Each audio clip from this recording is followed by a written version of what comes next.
ये play store मिलेगा। यहाँ पर एक एप्लीकेशन डाउनलोड करना होगा जिसके लिए नीचे में सर्च बॉक्स मिलता है जिसका नाम मेरा राशन है।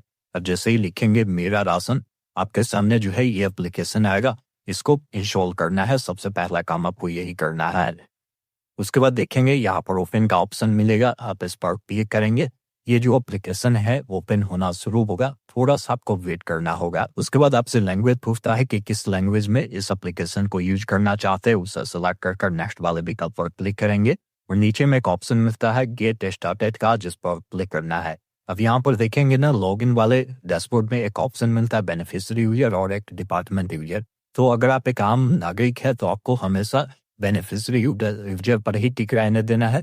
और यहाँ पर क्या करना है कि अपना आधार नंबर डालना है, इस कैप्चा कोड को इस बॉक्स में डालकर लॉगिन विथ ओटीपी वाले विकल्प पर क्लिक करना है। ओटीपी डालकर जैसे वेरीफाई वाले विकल्प पर क्लिक करेंगे, इस प्रकार ओटीपी आपका सक्सेसफुल वेरीफाई होता है। अब यहाँ पर बोलता है कि आप एक एम पिन क्रिएट करें।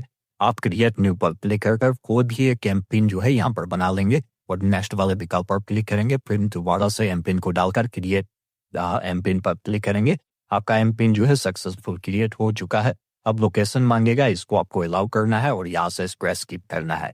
अब यहाँ पर क्या है ना कि आपका जो राशन कार्ड है वो आपका देखने को मिलता है। नीचे में देखिए एक ऑप्शन मिलता है मैनेज फैमिली डिटेल, जिस पर आपको क्लिक करना है। अब यहाँ पर क्या है ना कि आपके राशन कार्ड में जितने व्यक्ति का नाम पहले से यहाँ पर ऐड होगा उन सबकी जानकारी देखने को मिलता है। आप किसी को डिलीट करना है, कुछ एडिट करना है, तो सारा ऑप्शन आपको दिए गए हैं। लेकिन मान लीजिए किसी व्यक्ति को अगर नए व्यक्ति का नाम ऐड करना है तो उसके लिए ऊपर में ऑप्शन दिए गए हैं ऐड न्यू मेंबर का, जिस पर आपको क्लिक करना है। अब जब यहाँ पर क्लिक करते हैं ना तो 9 स्टेप में नए मेंबर का नाम जोड़ने के लिए आपको जानकारी बतानी होगी। सबसे पहला चीज है कि जिनका भी नाम आपको जोड़ना है उनका नाम आधार कार्ड के अकॉर्डिंग क्या है इंग्लिश में, वो नाम यहाँ पर लिखेंगे और उनका लोकल लैंग्वेज में नाम क्या है। जैसे मान लीजिए अगर आपका नाम हिंदी में आपके आधार कार्ड पर है तो इंग्लिश में आपको लिख देना है और नीचे में लोकल लैंग्वेज में आपको हिंदी में अपना जो नाम है लिखना है। जेंडर बताना है, जिनका नाम जोड़ते हैं वो लड़का है या लड़की है वो बताएंगे। उसका डेट ऑफ बर्थ क्या है, कैलेंडर मिलता है। सबसे पहले जो भी साल हो आप यहाँ से बढ़ा कर डाल सकते हैं, जो महीना हो, जो डेट हो उसको इस प्रकार चेंज करेंगे।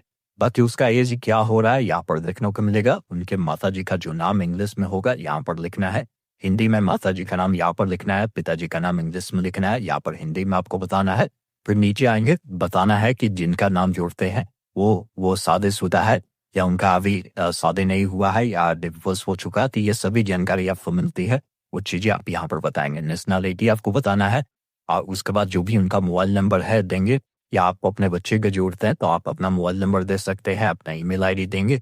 अगर देना है तो दिए, नहीं तो छोड़ सकते हैं। यहाँ पर ये जो देख रहे हैं ना स्टार बना है रेड में, वो जानकारी देना ही देना है, चाहे स्टार नहीं बना वो जानकारी छोड़ सकते हैं।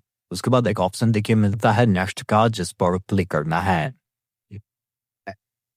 उसके बाद जनरल इंफॉर्मेशन में आप आते हैं, जिसमें अगर किसी व्यक्ति का वोटर आईडी कार्ड बना है तो वोटर आईडी कार्ड नंबर दे सकता है। हालांकि ये कंपलसरी नहीं है क्योंकि ये स्टार मार्क नहीं बना है।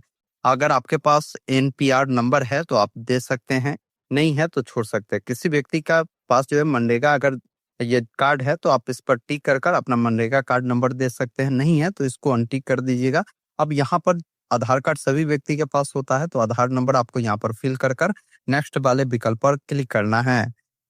उसके बाद यहाँ पर देखेंगे ना, आपसे ऑक्यूपेशन पूछा गया है, मतलब आप क्या करते हैं वो चीजें बताएंगे। तो यहाँ पर काफी सारे ऑप्शन हैं, आप इसमें से जो भी करते हैं वो काम आपको यहाँ से बताना होगा। या आप जो काम करते हैं वो नहीं है, यहाँ पर नॉट अवेलेबल भी बता सकते हैं या अदर बता सकते हैं। आप अदर डाल दीजिएगा अगर आप जो काम करते हो नहीं है तो। बाकी आपका जो एनुअल इनकम है वो कितनी है वो आप बताएंगे, यानी सालाना इनकम पूछ रहा है। वो बताने के बाद नेक्स्ट वाले जो विकल्प मिलते हैं इस पर क्लिक करना है। उसके बाद आपसे एडिशनल इंफॉर्मेशन अगले स्टेप में पूछता है, जिसमें आपसे जा रहा है कि आपका कैटेगरी कौन सा है। पहले आप अपना कैटेगरी यहाँ से बताएंगे। जैसे यहाँ पर जो कैटेगरी है इसमें से अगर आप नहीं आते हैं तो अदर भी चुन सकते हैं, लेकिन कैटेगरी होगा तो आप बताएंगे। उसके बाद पूछता है कि रिलेशन आपका क्या है हेड ऑफ फैमिली से, मतलब जिनके नाम से पहले से राशन कार्ड आपके परिवार में बना है, अब जिन व्यक्ति का नाम जोड़ते हैं उनसे क्या संबंध है। अब मान लीजिए किसी का माता जी के नाम से बना है, आप उनके बेटा है तो यहाँ पर ऑप्शन चुन सकते हैं। इसी अकॉर्डिंग आप देख ले जो रिलेशन है वो बताएंगे।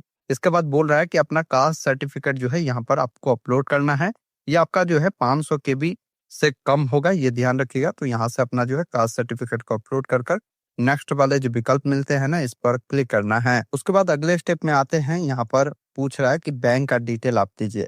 अब देखिए बैंक डिटेल में अब यहाँ पर क्या है ना कि बहुत सारे हो सकता है ऐसे आप मेंबर को ऐड कर रहे हैं जो अभी बच्चे हैं, उनका अकाउंट नहीं है, तो वैसे स्थिति में आप अकाउंट छोड़ सकते हैं, डायरेक्ट आगे बढ़ सकते हैं। लेकिन जिनके पास अकाउंट है, यहाँ पर जो एस मेंबर है बैंक अकाउंट, जिस पर क्लिक करना है और मेंबर का जो बैंक अकाउंट नंबर है देना है, बैंक का नाम चुनना है, जो भी बैंक का नेम है वो चुनना है, आईएफएससी कोड चुनना है और नेक्स्ट वाले विकल्प पर क्लिक करना है। उसके बाद जिस व्यक्ति का नाम यहाँ पर जोड़ रहे हैं, अगर वो विकलांग है तो इस चेक बॉक्स पर टिक करेंगे और बताएंगे कि किस टाइप की दिव्यांगता है।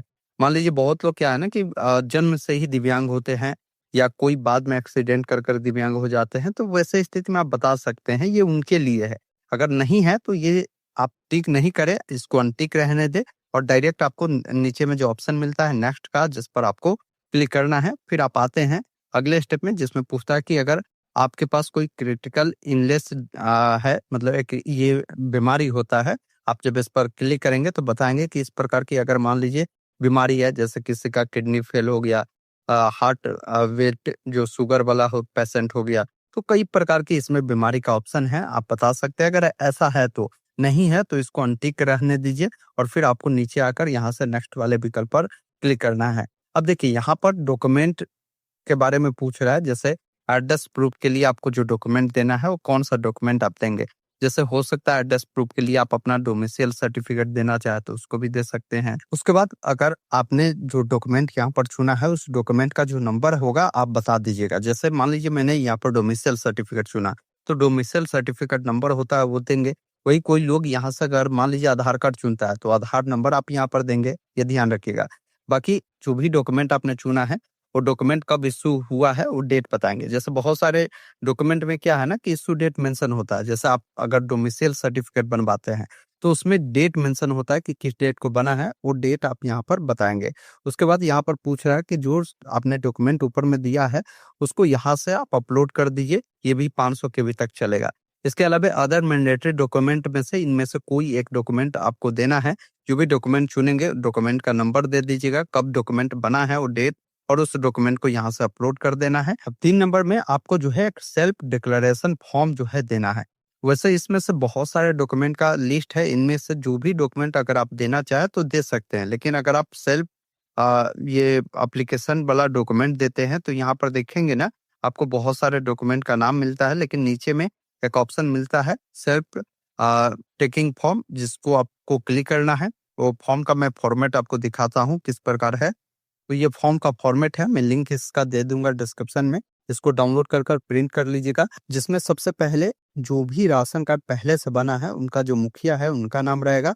फिर अगर मान लीजिए वो महिला है तो उनके पति का नाम होगा तो पति का नाम लिखेंगे, या पुरुष है तो पुत्र जो होंगे तो वो अपने पिता का नाम लिखेंगे। जिनका राशन कार्ड पहले से बना आपके परिवार में हेड ऑफ मेंबर है उनका यहाँ पर ऊपर में जानकारी पूछता है, उम्र पूछता है, ग्राम, जिला और जो भी आधार नंबर है वो बताना है।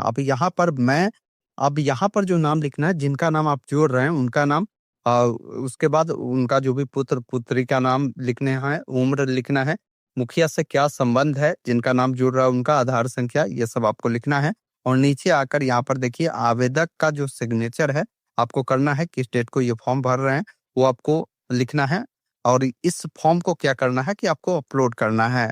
उसके बाद यहाँ पर डॉक्यूमेंट नंबर में आप इसको कुछ भी लिख सकते हैं। उसके बाद जो डेट को आपने इसे भरा है वो डेट लिख दीजिएगा। उस सर्टिफिकेट जो अभी मैंने बताया फॉर्म को भरना, उसको यहाँ पर अपलोड कर नेक्स्ट कर सकते हैं। या नहीं तो यहाँ पर इतने सारे डॉक्यूमेंट है, इसमें से कोई भी एक डॉक्यूमेंट आप देते हैं तो आप उससे भी दे सकते हैं, कोई दिक्कत नहीं है। आप चाहे तो एफिडेविट भी आप बनवा सकते हैं कोर्ट से और वो भी लगा सकते हैं।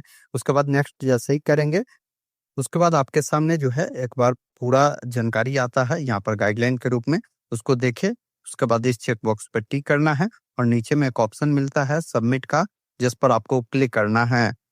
उसके बाद इस प्रकार देखेंगे आपको एक रिक्वेस्ट आईडी मिल जाता है और बताया गया है कि आपका फॉर्म सक्सेसफुल सबमिट हो चुका है।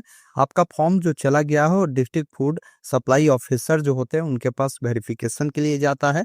आपने जो ऑनलाइन किया है उसमें जो भी डॉक्यूमेंट दिया है वो सभी डॉक्यूमेंट वो लोग चेक करता है और जैसे ही आपका सारा चीजें वो सही वो लोग पाते हैं तो फिर उन व्यक्ति का जिनका भी आपने नाम जोड़ने के लिए रिक्वेस्ट डाला उनका नाम जोड़ दिया जाता है।